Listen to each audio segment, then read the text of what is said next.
Okay, thank you. Okay. Jnananjana Shalakaya Chakshurmilitanjena Tasmai Shri Guruve Namaha. So here we are, our Saturday Srimad Bhagavatam study, and we've been going through the beginning, the 7th canto, and we've now just about come to the beginning of the story, right? There was some lead up, and now Narada Muni, right? He's telling the story to Maharaj Yudhisthira in the grand assembly of the Rajasuya sacrifice. So we're just coming to the beginning of the story. I think we can pick up here. Text 33, I think that's just about where we are. And we have Suvasini Didi with us today. Do you want to lead us in the Sanskrit, Didi? Yes, okay, I'll go after that. So 33, yeah? I think so. Yeah. So this is Narada Muni talking, yeah? So that's right.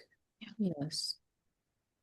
Matrishvasreyo vaschaidyo dantavakrasya pandava Pashada pravaro Vishnur vipra shapad padachutau.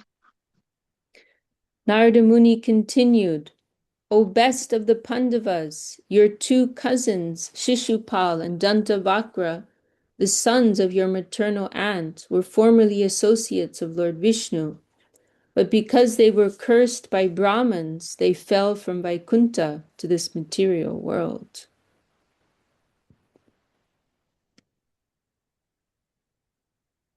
Shri Yudhishthira Uvacha Kidrishaha Kasyava Shapo Haridasa Bimarshanaha Ashraddhaye Viva Bhati Harer Ekantinam Bhavaha. Maharaj Yudhisthira inquired what kind of great curse could affect even liberated Vishnu bhaktas, and what sort of person could curse even the Lord's associates? For unflinching devotees of the Lord to fall again to this material world is impossible. I cannot believe this. Purport: in Bhagavad Gita 8:16, the Lord clearly states, Mamu petya tu kunteya punarjanma na vidyate. One who is purified of material contamination and returns home back to Godhead does not return to this material world. Elsewhere in Bhagavad Gita, Krishna says, Janma karma chame divyam evam yoveti tattvataha tyaktva deham punarjanma naiti mam eti sarjuna. One who knows the transcendental nature of my appearance and activities does not, upon leaving the body, take his birth again in this material world, but attains my eternal abode, O Arjuna.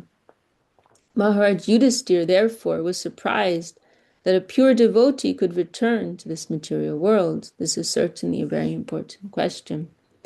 And we can see here, right, this, because, there's a whole controversy about this issue, right, about whether the jiva soul fall, there's some who say that the jiva soul falls from Vaikuntha to this material world. But we've heard from our gurus that it is that we are coming from the Brahma Jyoti, this marginal plane, and that actually once one enters that eternal service world, there's no possibility of falling again. There's a whole controversy about this point, as I think pretty much everyone here is aware. And it, I mean, it's quite funny because Srila Prabhupada himself is clearly stating this point here. And it's also clearly stated in Bhagavad Gita. I'm joined here by Nandakarni Prabhu. He's a disciple of Srila Prabhupada, so he can confirm. Well, you can reference to that, it doesn't matter. how the fire started when the house was on fire. You just put up the fire, Right. right? Was it in reference to that? I mean, it could. That would Right, that would yeah. make sense. You Yeah. just put Once them- you're here, it doesn't matter how you got yeah, here, but you just put up. we need to get out, right? That's the main point. Yeah. I don't know if you heard what he said, but he said one thing Srila Prabhupada said was that, if you're in a house burning on fire, then it doesn't matter how it started. You just need to get out of the fire. Or put it So, out. or put it out. Yeah. So in the same way, we can say, this whole argument about how the jiva got here, it's irrelevant, because the point is we need to get out. But we also see here in Srila Prabhupada's words in Bhagavad Gita, it's clearly said, once you go back, there's no possibility of returning unless it is by the Lord's will, some leela, there's some particular reason behind it. But it's not that the jiva can lose their divine consciousness and enter this plane. So this question has been raised. Okay. देहेन्द्रियासु हीनानां वैकुण्ठपुरवासिनां देहसम्बन्धसम्बद्धम् एतद् आख्यातुम् अर्हसि. The bodies of the inhabitants of Vaikuntha are completely spiritual, having nothing to do with the material body, senses, or life air. Therefore, kindly explain how associates of the personality of Godhead were cursed to descend in material bodies, just like ordinary persons. Purport. This very significant question would be difficult for an ordinary person to answer, but Narada Muni, being an authority, could answer it. Therefore, Maharaj Yudhisthira inquired from him, saying, Etad akyatam arhasi. Only you can explain the reason. From authoritative sources, it can be discerned that associates of Lord Vishnu who descend from Vaikuntha do not actually fall. They come with the purpose of fulfilling the desire of the Lord, and their descent to this material world is comparable to that of the Lord. The Lord comes to this material world through the agency of his internal potency. And similarly, when a devotee or associate of the Lord descends to this material world, he does so through the action of the spiritual energy. Any pastime conducted by the Supreme Personality of Godhead is an arrangement by Yogamaya, not Mahamaya. Therefore, it is to be understood that when Jai and Vijay, so Jai and Vijay, right, that was the original name of these guards in Vaikuntha who were cursed and came into this world as Shishupal and Dantavakra and then other incarnations. So when Jai and Vijay descended to this material world, they came because there is something to be done for the Supreme Personality of Godhead. Otherwise, it is a fact that no one falls from Vaikuntha. It is so clear here in black and white. I'm so surprised that this debate goes on. It's just very, very clear. And so, yes, this is part of the Lord's Leela. And I remember once our Gurudev, Srila Govinda Maharaj, he was discussing the pastime of Nrsingadev, and he was telling this background about Jai and Vijay. And he made this very charming comment saying that the Lord, he wanted to exercise his muscles, he wanted to, that it is a pastime for him to have some fight with the demons and to rescue his devotees. That is part of his leela. It is just like if you're watching a film, if everyone's just perfect and everyone's very nice, and then there's no possibility of there being a hero, right? There's no possibility of rescuing the heroine in distress or whoever it is. A hero needs someone to fight and someone to rescue. And these are all the things that make life interesting and make stories worth following, right? And so the Lord wanted to have this pastime. And for that reason, Jai and Vijay came to this world. But there was no actual necessity for that. I like this one definition that Oscar Wilde, the famous writer, he gives. he was Irish, or he was Yeah. Irish, yeah. Oscar Wilde, he was Irish. Famous Irish writer. He wrote this one comment in one of his, I think, an introduction to one of his books. He said, "All art is quite useless. All art is quite useless." And, obviously he was an artist of sorts himself, right? And so he wasn't saying that to be insulting or to diminish the value of art, but rather he's saying that art is serving a higher purpose than mere utility or necessity, I can't right? even believe what he said, because he also said all Irishmen are liars. Apparently, he also said all Irishmen are liars. If you believe that. So I like to think of Leela in that way, that Leela is not something that is strictly necessary, right? It is not something that happens to fulfill some base utility, but Leela has a higher purpose, right? Just like in this world, those who have their base necessities covered, food and shelter, they're using their money to explore a more subtle world of pleasure, enjoyment, art, poetry, and so many other things, which are useless in a sense, but nourish us in a more meaningful way, in a way that is more subtle but more meaningful. And so in the same way, the Lord's Leela, it is not necessary, it is unnecessary and useless in a sense, but it is ornamental. That is one way in which Srila Sridhar Maharaj describes it. Leela is something ornamental. It is not strictly necessary, it is ornamental and serving some inner purpose of the Lord, right? So the descent of Jai and Vijay, these gatekeepers of Vaikuntha, it happened for that reason. And welcome to Somya, Sham, and Vijay, and also Sadhvi joining us. Of course, a living entity who desires Sayujya Mukti, right? So this Sayujya Mukti is referring to the merging, right? The impersonal liberation of merging into the Lord's body or effulgence. A living entity who desires Sayujya Mukti remains in Krishna's Brahman effulgence, which is dependent on Krishna's body, Brahmano hi pratishtaham. Such an impersonalist who takes shelter of the Brahman effulgence must surely fall down. This is stated in the Shastra. Ye nye varindaksha vimuktamaninas tvayasta bhava avishuddha buddhayo aruya krichena paramparam tata patantyado najit yushmad angraja. This is a well-known verse in Bhagavatam. Our gurus say often quote this verse.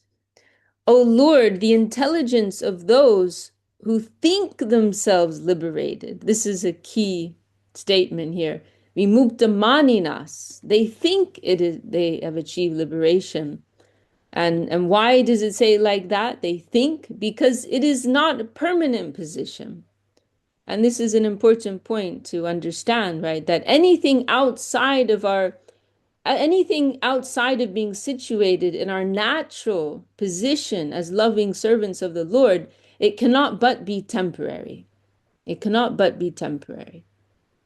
And until and unless we reach that position of being situated in our loving relationship with the Lord, everything is temporary, nothing is permanent. And so even one who attains this state of merging into the Lord's effulgence, that is also not a stable position because it is unnatural. The soul constitutionally cannot remain there permanently. And it is not a part of the permanent flow, the natural current of reality. And so it cannot but be a temporary position. And so these persons who attain this position of liberation, this type of liberation, Sayuja Mukti, they may attain that state, right? And they're situated in this plane of there's a very nice way that Bhaktivinoda Thakur describes it. Like he says something like, adulterated Satchit Ananda, diluted Satchit Ananda, because the Lord's personal form is Satchit Ananda Vigraha. The Lord's personal form is the concentrated embodiment of eternity, truth, and bliss. And then what is the Brahman from one perspective? It is like a diluted plane of that same substance, but very, very diluted. And this, it's a hazy plane of consciousness, no form, no personal aspect of the Lord. You're floating in this vague plane of consciousness. So these persons, through their austerities, meditation, or whatever it may be, they attain this plane of existence, which is actually just Krishna's effulgence. And they may remain there for uncountable time, million means millions, billions of years. They may remain there for an inestimable period of time, but eventually they will have to come down from that plane because they have not caught hold of the eternal current of reality, which is the flow of service to Krishna. And that is the flow of dedication. And it's interesting, to think about, different persons who cross through that plane, because there are some who enter that plane and they're just there and then they have to come back. But there are some who come to that plane and they may be able to go beyond that plane, in that position of Brahman conception, absorption within Brahman conception, this plane of consciousness. They may be able to develop from that point, right? They may be able to catch on to that real origin of reality. And there are examples given of that, persons like Shukadev Goswami, right? Shukadev Goswami, we hear, right? He was the son of Veda Vyas, who's narrating this whole, text of Srimad Bhagavatam. Shukadev Goswami, right? He's the son of Veda Vyas, and as soon as he's born as a full-grown, 16-year-old boy, and he's coming from his previous life. He's fully situated in this Brahman conscious. He's already self-realized. He has no conception of family relationships and even his own body. What to speak of anything else. And so he literally runs out naked to the forest. And he's just living in this mood of meditation and absorption in Brahman, naked, living on some berries or roots. But Veda Vyasa's father knows he's the one who has to give Bhagavatam to the world. So he has to devise a trick to bring him back, right? To shake him out of that. And he does that by composing these shlokas about Krishna Lila. And when Shukadev hears those verses, he is caught by that, and he runs to his father, who's the composer of those verses, and in that way Vedavyas hooks him in. So that is sometimes given as an example as proof of the purity of Krishna Lila, that even Shukadev Goswami, whose purity was unquestionable, he was attracted by Krishna Lila. So therefore Krishna Lila must be of such a pure nature. And so Shukadev is given as an example. The four Kumaras, who are also a part of this whole Lila that we're coming into now, they're also given as another example. They're also persons who we hear they were absorbed in this Brahman consciousness, but they were attracted by smelling the tulasi leaf offered to the lotus feet of the Lord, right? And so there are some examples of that. So some souls, they may come to this Brahman conception, but they can go beyond that. It's like a temporary, crossover stage. But then there are others, if they are really fixed in this kind of arrogant conception, that I am the absolute, I am the supreme, and I'm merging into that supreme, they cannot remain in that position. They must come down from that position. And what's that? There's that one line that Srila Sridhar Maharaj would quote sometimes, right? Saying, there. Well, there's that one, muktir hidvanyatadupam sradupena vyavastiti. That's one that's relevant here. That real, and our guru Srila Gurudev, Srila Sridhar Maharaj, they used to quote this, muktir hidvanyatadupam sradupena vyavastiti. That real liberation, liberation proper, real mukti means when you are situated in your position of service to the Lord. That is the real swarup. That is the real inner nature, inner identity of the soul. That is real mukti. When you have realized your real swarup, your real inner nature.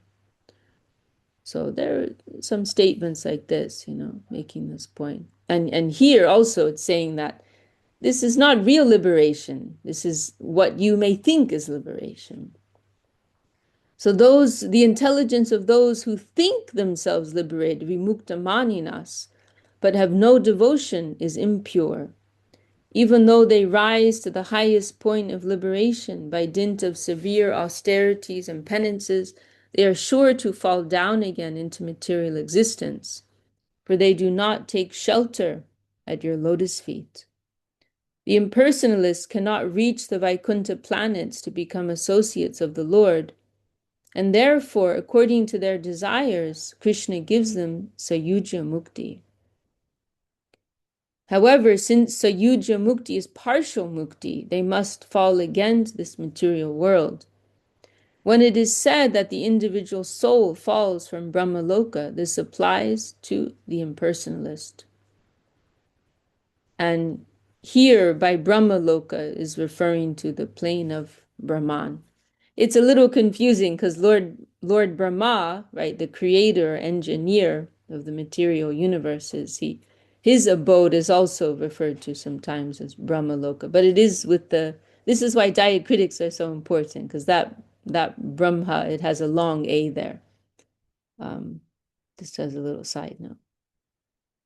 So from authoritative sources, it is learned that Jai and Vijay were sent to this material world to fulfill the Lord's desire to fight. The Lord also sometimes wants to fight or exercise his muscles, as Srila Gurudev said. But who can fight with the Lord but a very confidential devotee of the Lord? Jai and Vijay descended to this world to fulfill the Lord's desire. Therefore, in each of their 3 births, first as Hiranyaksha and Hiranyakashipu, second as Ravan and Kumbhakarna, and third as Shishupal and Dantavakra, the Lord personally killed them. In other words, these associates of the Lord, Jai and Vijay, descended to the material world to serve the Lord by fulfilling his desire to fight. Otherwise, as Maharaj Yudhisthira says, Ashradeya Ivabhati, the statement that a servant of the Lord could fall from Vaikuntha seems unbelievable. How Jai and Vijay came to this material world is explained by Narada Muni as follows. And it's interesting, I'm just remembering, right, because even in Christianity, there's some idea like this, right? Like we hear sometimes it is said amongst Christians that Judas, he's generally seen as the one who betrayed Jesus, right? But there are some who say, and Srila Sridhar Maharaj also discusses this point, that he was actually the most intimate associate of the Lord, and because he was given this role and he was playing a role, right? And so Srila Swami Maharaj Prabhupada, he's also saying this here, who can play this role of fighting with the Lord other than one who's a very confidential devotee of the Lord?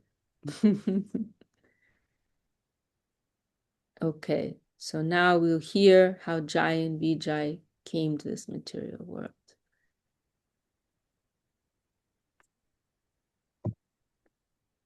Shri Narada Uvacha Ekada Brahmana Putra Vishnulokam Vidrichaya Sanandanadhayo Jagmus Charanto Bhuvanatrayam. The great saint Narada said, once upon a time, so now we're officially starting the story.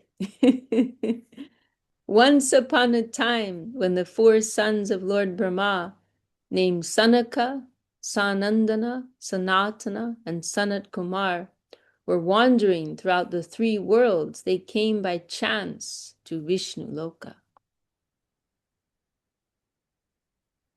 Okay. पञ्चषड्धायनार्भाः पूर्वेषाम् अपि पूर्वजा दिग्वाससः शिशून्मत्वा ध्वास्तौ तान् प्रत्यषेधताम्. Although these four great sages were older than Brahma's other sons, like Marichi, they appeared like small naked children, only 5 or 6 years old. When Jai and Vijay saw them trying to enter Vaikuntha Loka, these two gatekeepers, thinking them ordinary children, forbade them to enter. Purport. In this regard, Srila Madhvacharya says in his Tantra Sar, Dvastav itya nena dikada statvam uktam adikada stitaschaiva vimuktascha dvida janaha Vishnu lokastitas tesham vadashapadi yoginaha adikada stitam muktim niyatam prapnuvanti cha vimuktyanantaram tesham vadashapadayo nanu dehendriyasu yuktascha Purvam paschan nateryutaha apyabhimani bhistesham devai swatmotameryutaha. The purport is that the personal associates of Lord Vishnu in Vaikuntha Loka are always liberated souls. Even if sometimes cursed or blessed, they are always liberated and never contaminated by the material modes of nature. Before their liberation to Vaikuntha Loka, they possessed material bodies. But once they come to Vaikuntha, they no longer have them. Therefore, even if the associates of Lord Vishnu sometimes descend as if cursed, they are always liberated.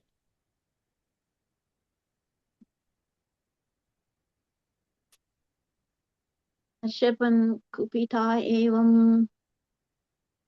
युवां वासं न चार्हततः रजस्तमोभ्यामर्हिते पादमूले मधुद्विषः पापिष्टाम् आसुरीं योनिं बालिशौ व्याथम् आश्वतः. Thus checked by the doorkeepers Jai and Vijay, Sanandana and the other great sages very angrily cursed them. You two foolish doorkeepers, they said, being agitated by the material qualities of passion and ignorance, you are unfit to live at the shelter of Madhu Dvisha's lotus feet, which are free from such modes. So Madhu Dvish is explained in the purport. For those who don't know, is a name for Vishnu, the slayer of the Madhu demon. You are unfit to live at the shelter of Madhu Dvisha's lotus feet, which are free from such modes. It would be better for you to go immediately to the material world and take your birth in a family of most sinful asuras.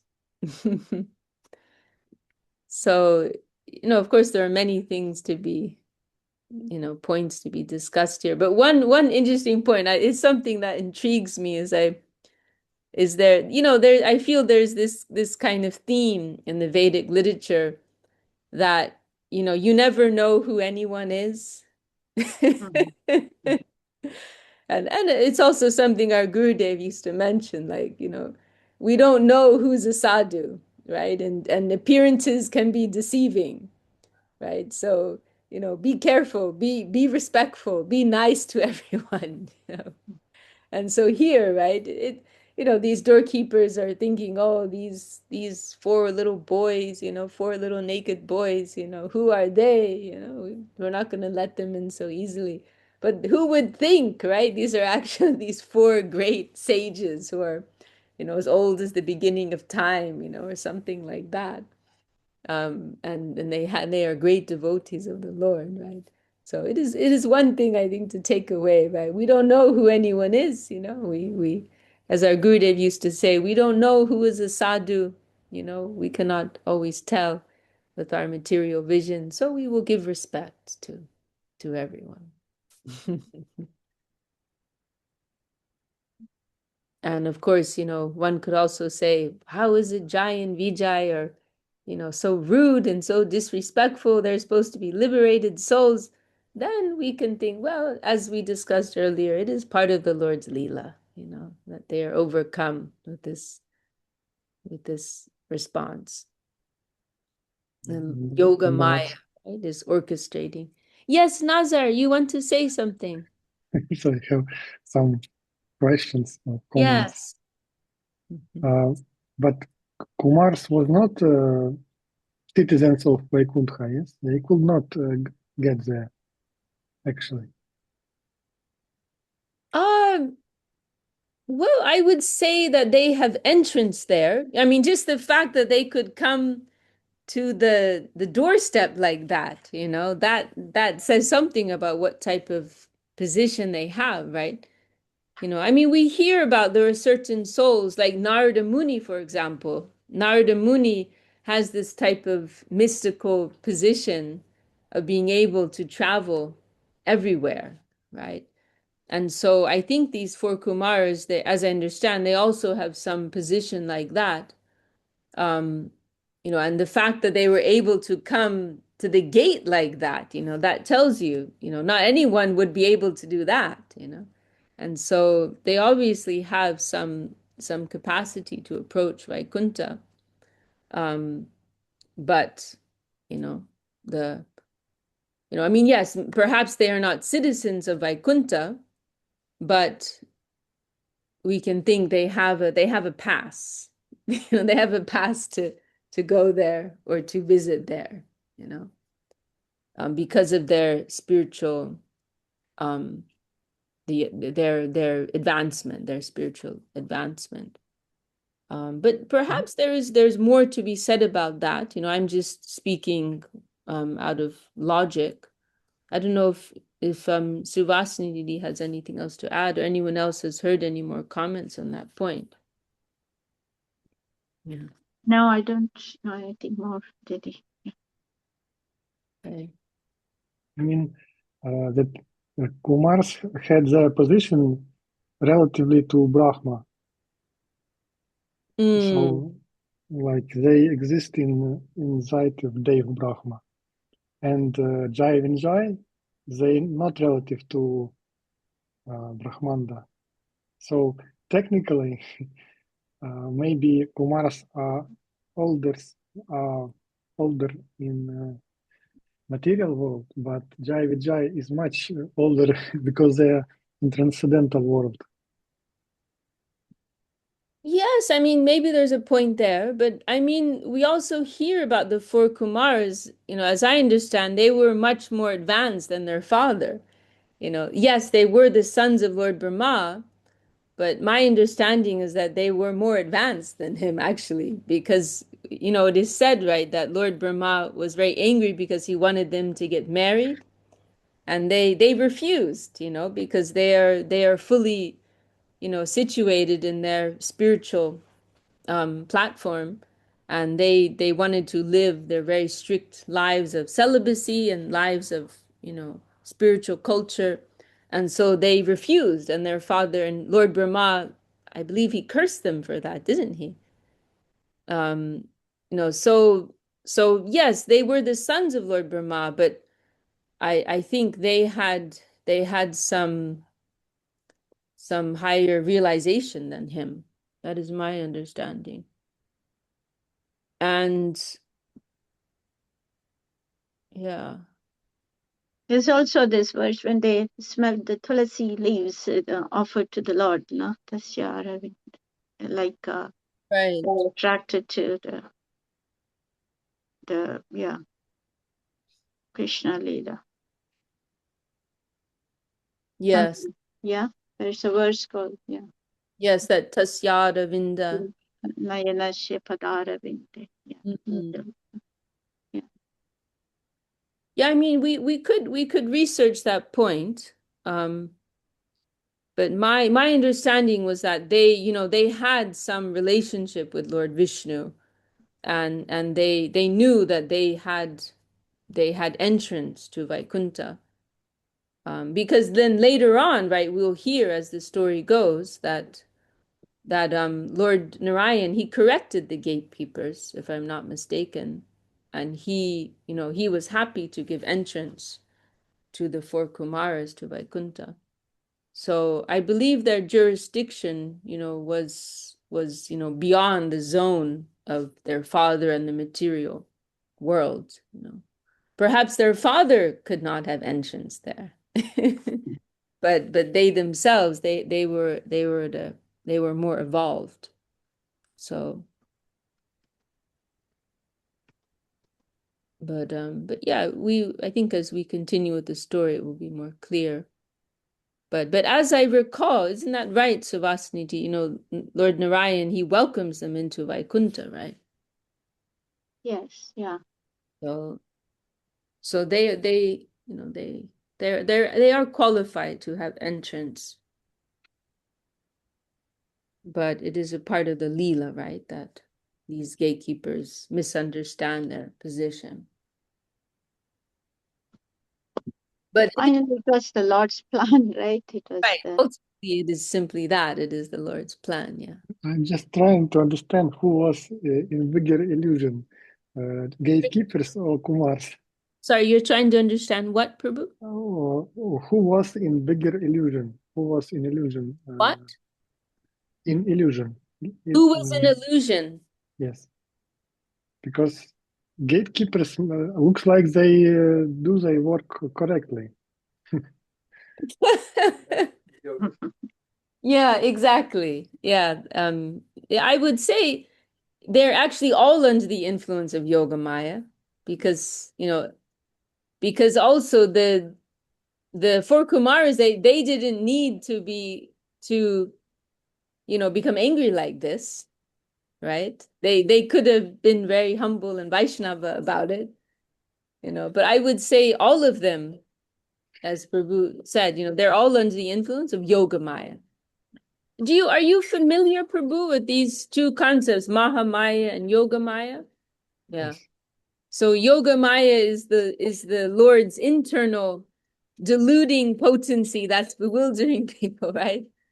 And so I would say that they're all under illusion, actually, that the guards did not, properly receive them or recognize who they are, and that the four Kumaras, they responded in this way and cursed the gatekeepers, right?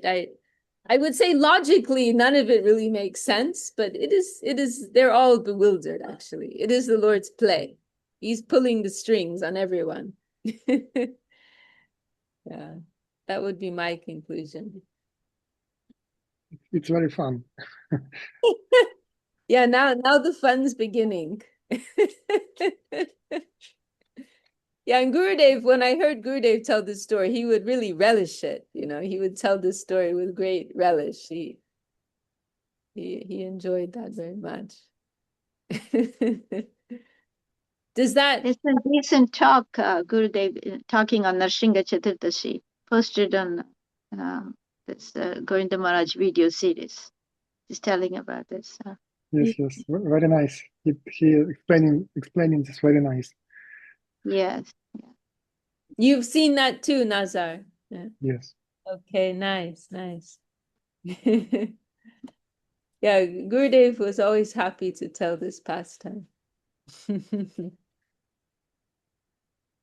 And welcome Sulalita and Ramananda Prabhu, who've also joined us. Okay, we'll move forward. Okay. Verse Evam shapto svabhavanat patantau tau kripalubhihi proktau punar janmabirvam tribhir lokaya kalpatam. While Jai and Vijay, thus cursed by the sages, were falling to the material world, they were addressed as follows by the same sages who were very kind to them. O doorkeepers, after 3 births, you will be able to return to your positions in Vaikuntha, for then the duration of the curse will have ended. You've come just in time for story time. Have some more gathering to hear the story. Okay. And, you know, it looks very, very interesting how these courses work. You know, there are many courses from sages in Bhagavatam. And it looks like Yoga Maya sends message to sage and he translates because who organized this long story of saving? Yeah, it seems like it was a part of the Vedic culture as well, this whole thing of sages cursing people. Once Janardhan Maharaj, he gave me this like completely unedited Mahabharat, and the original Mahabharat, it's huge, and there's story within story within story within story. Generally we just know the story of the Pandavas, right? Or beginning with King Shantanu.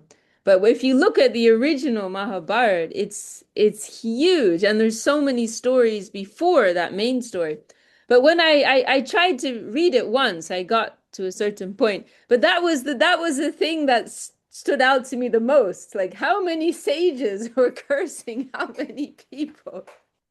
And but it also made me realize like this whole point about Trinada Pisunichena, right? Humility, tolerance, and respect. It's actually a really big deal, you know. It's actually not an easy thing, to be humble, to be tolerant, to be respectful. Even all of these great sages who are so learned, who are so powerful, who are so fixed in their renunciation, austerities, and know all the scriptures, even these types of, very advanced spiritual practitioners, they cannot practice humility, tolerance, and respect. Yoga. Yeah, you can't. Yeah, that's another thing. But Chandrakani said you cannot always blame Yoga Maya, right? We cannot always say it is Yoga Maya's fault. And Srila Gurudev, he quotes that Bengali expression, that I had a desire to become a Vaishnava, but when I heard about this Trinada Pisunichena, I thought, oh, it is impossible. It is impossible. It is so difficult. And then we can give ourselves a break too. Like if we cannot always follow those principles, well, it is actually not so easy, we can forgive ourselves. From a human perspective, it is not so easy. From one who is, fully enlightened, of course, it is not a difficult thing at all. But for one on the human platform, it is actually very difficult to follow that. And then we can also think if we are able to follow those principles, then how much blessing we will get, right? How much grace we will get if we're able to follow those. That even all of these great sages and great rishis, they cannot follow. So yes, it is something to think about. But yes, in this case, we'll blame it on Yoga. Looks like they know script in the future. That they can see into the future, you're saying. Yeah, because who will organize only three births? How they manage this? Well, in this case, I don't think they're seeing into the future. I think by the influence of Yoga Maya, they're, having all of these emotions and responding in this way. But in that moment, I would say they're not considering the future, right? But they're being affected. They're being affected by the influence of Yoga Maya. But yes, lots of sages cursing people. Yes. Did you want to say something, Suvasini Didi? No. Okay. No, actually, it says like, it just said they were kind to them, right? After cursing. After cursing them, they were kind. Yeah. Yeah, it says you were also kind to them because it said like after 3 births you will come back. Kripalubi. Kripalubi, right there. Yeah.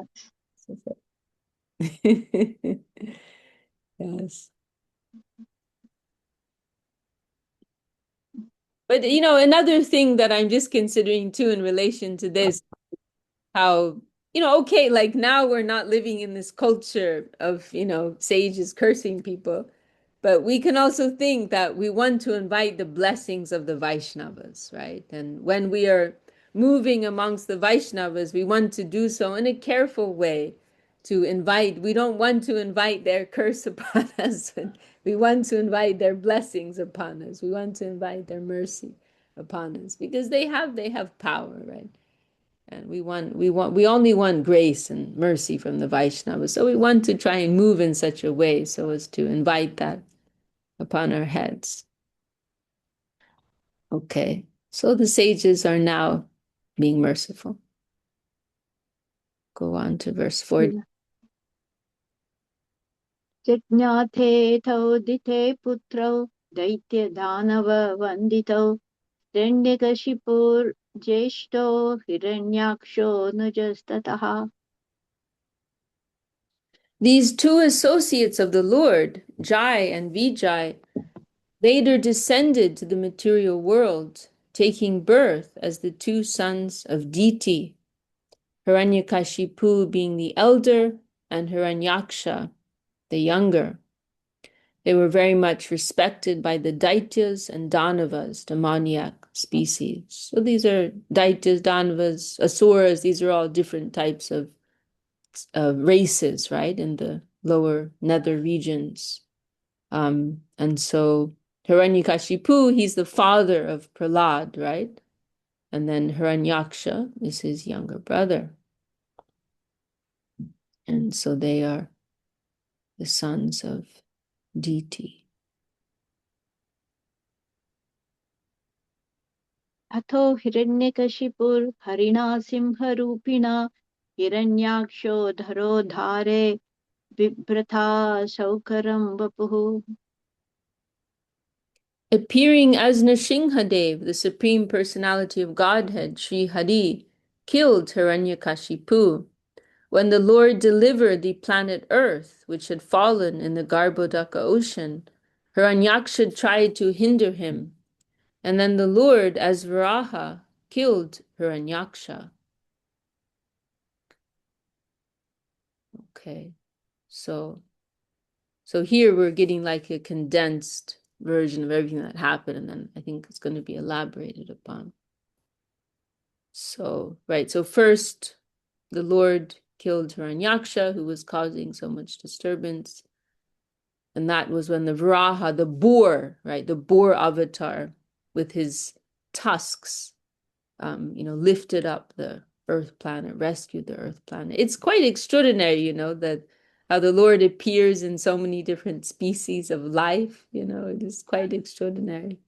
Blessing those species, of course. And he has no prejudice, right? He's appearing and as a fish, as a pig, in every species I've heard. Yeah, well, I mean, not every species, but maybe every like major species, right? One amongst a class of species, perhaps like aquatics and like that. Okay. Hiranyakashipu पुत्रं प्रह्लादं केशवप्रियं जिघांसुर अकरोन्नाना यातना मृत्युहेतवे. Desiring to kill his son, Prahlad, who was a great devotee of Lord Vishnu, Hiranyakashipu tortured him in many ways. तं सर्वभूतात्मभूतं प्रशान्तं समदर्शनं भगवत्तेजसा स्पृष्टं नाशक्नोत् हन्तुम् उद्यमै. The Lord, the supersoul of all living entities, is sober, peaceful, and equal to everyone. Since the great devotee Prahlad was protected by the Lord's potency, Hiranyakashipu was unable to kill him, in spite of endeavoring to do so in various ways. Purport: in this verse, the word Sarva Bhutatma Bhutam is very significant. Ishvar sarva bhutanam hridesha arjuna tishtati. This is verse from Bhagavad Gita, right? The Lord is equally situated in the core of everyone's heart. Thus he cannot be envious of anyone or friendly to anyone. For him, everyone is the same. Although he is sometimes seen to punish someone, this is exactly like a father's punishing his child for the child's welfare. The Supreme Lord's punishment is also a manifestation of the Lord's equality. Therefore, the Lord is described as Prashantam Sama Darshanam. Although the Lord has to execute his will properly, he is equipoised in all circumstances. He is equally disposed toward everyone.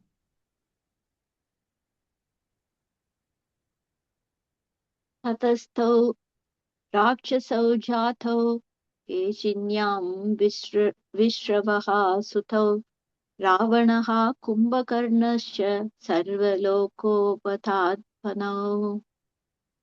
Thereafter, the same Jai and Vijay, the two doorkeepers of Lord Vishnu, took birth as Ravan and Kumbhakarna, begotten by Vishrava in the womb of Keshini. They were extremely troublesome to all the people of the universe.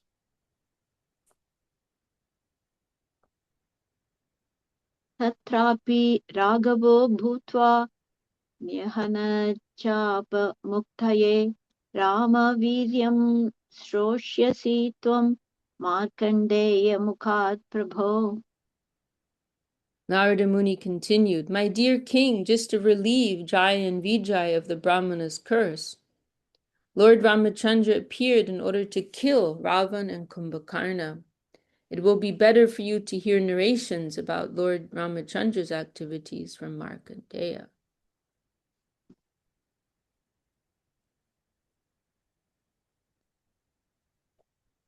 तावत्र क्षत्रियौ जातौ मातृश्वश्रात्मजौ तव अधुना शापनिर्मुक्तौ कृष्णचक्रहतां हसौ. In their third birth, the same Jai and Vijay appeared in a family of Kshatriyas as your cousins, the sons of your aunt. Because Lord Krishna has struck them with his disc, all their sinful reactions have been destroyed, and now they are free from the curse, right? So now we're coming to the present, right? Jai and Vijay in their third birth, they appeared as the relatives of the Pandavas, Shishupal and Dantavakra, and although they were killed by the Lord, they were actually mercifully relieved from their curse, because this was the third birth, right? And so it was the Lord's mercy upon them. So it was right, Hiranyaksha and Hiranyakashipu in Satya Yuga, and then Ravan and Kumbhakarna in Treta Yuga in the time of Ram Lila, and then Shishupal Dandaraka and Krishna Lila. So purport, in their last birth, Jai and Vijay did not become demons or Rakshasas. Instead, they took birth in a very exalted Kshatriya family, related to Krishna's family. They became first cousins of Lord Krishna and were practically on an equal footing with him. By personally killing them with his own disc, Lord Krishna destroyed whatever sinful reactions were left in them because of the curse of the Brahmanas. Narada Muni explained to Maharaj Yudhishthir that by entering Krishna's body, Shishupal re-entered Vaikuntha Loka as the Lord's associate. Everyone had seen this incident, right? So this whole conversation started, remember, right? Because Yudhishthir Maharaj had witnessed this merging of Shishupal into the body of Krishna, and he was very surprised because he thought this Shishupal, he's been so offensive. I would have thought he'd go to hell. How is it that he's attained this exalted position of entering the Lord's body? So that was how this whole conversation had started, right? And Narada is telling the backstory. Okay, 47. वैरानुबन्धतीव्रेण ध्यानेनाच्युत सात्मतां नीतौ पुनर्हरे पार्श्वं जग्मतुर् Vishnu Parshadau. These two associates of Lord Vishnu, Jai and Vijay, maintained a feeling of enmity for a very long time. Because of always thinking of Krishna in this way, they regained the shelter of the Lord, having returned home, back to Godhead.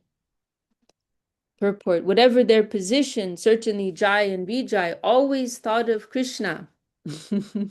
So whether they were thinking of him in a negative way or in a positive way, they were always thinking of him.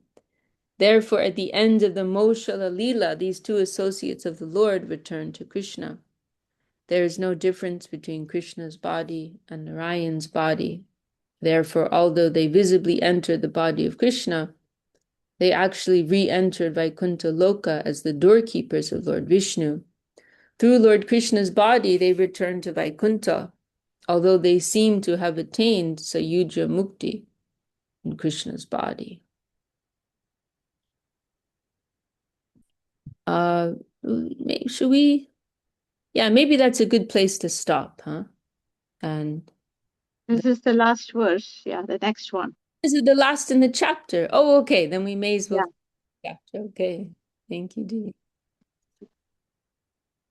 Shri Yudhishthira Uvacha Vidvesho Dhaite Putre Katham Asin Mahatmani Ruhi me Bhagavan Yena Prahladasya Chutatmata. Maharaj Yudhishthir inquired, "O my lord, Narada Muni, why was there such enmity between Hiranyakashipu and his beloved son Prahlad Maharaj? How did Prahlad Maharaj become such a great devotee of Lord Krishna? Kindly explain this to me."